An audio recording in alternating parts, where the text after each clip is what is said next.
Warning tonight from the World Health Organization. A return to normal now could risk a resurgence of the virus. The WHO wants countries to carefully consider the process, and testing is a big part of it. Tonight, we've got new info about how that's going to look here at home.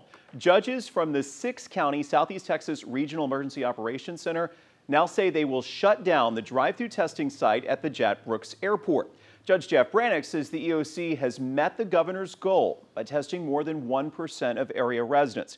Now, I spoke with the judge tonight to see what this means moving forward. Here's how he explained it.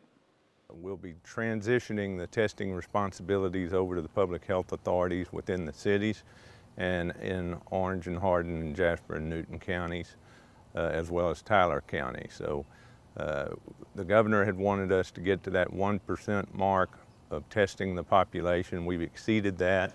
So the judge says the testing site in Silsbee will also close. He says now it's up to the cities to work with private contractors to arrange testing. But you can still call the special hotline there on the screen and you'll get connected to a testing site. All new tonight, your favorite cuts may be limited right now as we wait for meat plants across the nation to reopen. These plants have been hit pretty hard by the pandemic. Just this week, a federal task force headed to the Panhandle after a surge in the outbreak sickened nearly 1,000 workers. More than 4,900 meat processing plant workers nationwide, well, they've been diagnosed with the coronavirus. 20 of them have died. But one local grocery store says that despite the current circumstances, their shelves are still stocked for now. 12 News reporter Victoria DeLeon takes us there. You might not be able to find some of your favorite cuts at the grocery store. That's because meat plants are shut down for deep cleaning. But one store in Orangefield isn't seeing too much of a shortage just yet. Kaydan Superfoods is home to a rare sight. You're not coming in and have an empty meat case and no meat to buy. There's meat available. Dan Brack is one of the owners at Kaydan's in Orangefield. While their shelves are stocked now, he says there are still some limitations. Maybe not what you want all the time. Like right now, we're currently short on ribeyes and some premium steaks. But that's not the case for chicken and pork. These shelves, compared to these, it's quite a difference. You might have seen these signs around other stores asking you to limit how much meat you can buy. Kaydan's hasn't had to resort to that yet. Customers are coming in and getting what they need. We haven't had anybody just come in here and really want to stock up with, just buy everything in the meat case.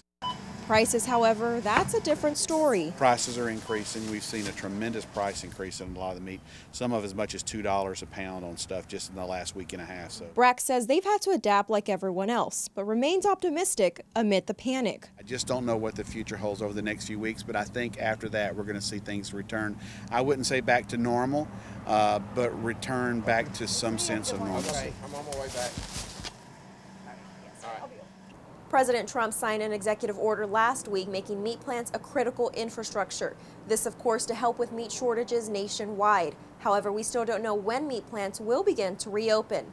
In Beaumont, Victoria DeLeon, 12 News. Good perspective. Thank you, Victoria. And right now, time to check your calendar. Tonight, we've got a better look at how Texas plans to reopen. So at this point, wedding venues and related services, they're already back and running. I know you know this. Starting Friday, barbershops, nail salons, tanning salons, they're reopening. And on the 18th of this month, gyms, office buildings, and non-essential manufacturing can reopen, but with a 25% occupancy limit. Now, the debate certainly continues about whether this is all happening too fast. Dr. Ray Callis, a Southeast Texas physician and a business owner, says he understands both sides. He stresses the importance of basics, hand washing, staying 6 feet away from others, and wearing a mask in public. This disease does kill people. We've had a lot of deaths here in Southeast Texas.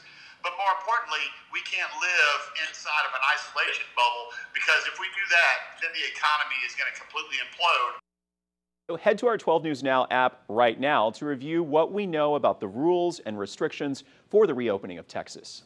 New tonight, the largest school district in Southeast Texas plans on graduation in person. Beaumont ISD made that announcement over Facebook this afternoon.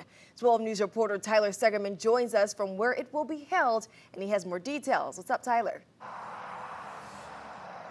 Well, the decision actually comes 24 hours after the district had originally said that they were going to do a drive-through ceremony. Now the plan is to have graduation here at BISD Memorial Stadium, putting a smile on at least one senior. It's a great feeling, you know. What has been a disappointing finish to the year for the class of 2020 looks like it could very well end in a special way.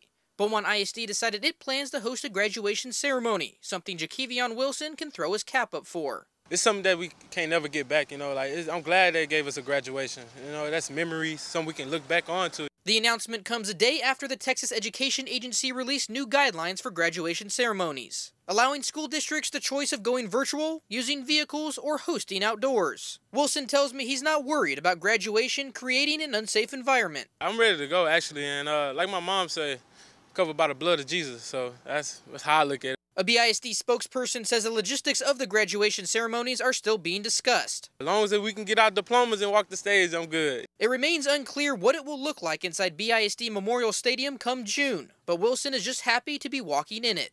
June 4th, can't wait. The graduation ceremonies will begin June 3rd with Early College High School and wrap up on June 5th with Westbrook. Of course, these dates are tentative and we'll provide updates as we learn more. In Beaumont, Tyler Segerman, 12 News. Tonight, the Blue Angels are the talk of Texas. We're all in awe of their amazing flyovers today from Dallas right down to Houston, all to say thank you to workers on the front lines fighting this coronavirus. We just absolutely love this perspective. I could watch this all night. Right there from the pilot's view. Tonight, Chris Costa has the story of healthcare professionals who were in Houston, what they experienced as this flyover happened.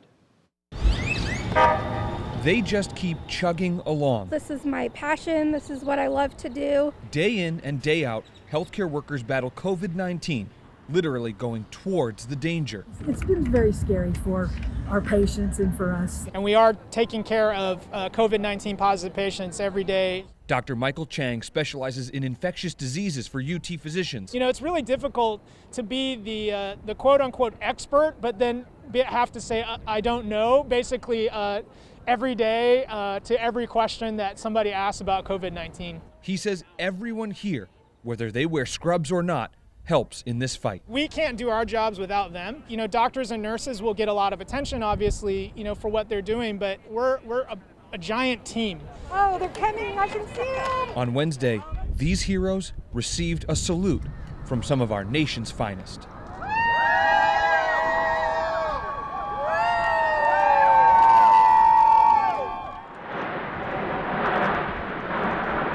The Blue Angels sending a thank you, recognizing that these healthcare workers fight this invisible enemy with bravery. That was awesome. It just gives me chills. That's what America needs right now, is respect for each other. In the Texas Medical Center, Chris Costa. I just needed to watch that tonight. It's so cool. She talked about it giving her chills. I got goosebumps as well. It's something that you don't see every day, but well deserved for this group of folks, right, Patty? Oh, without a doubt.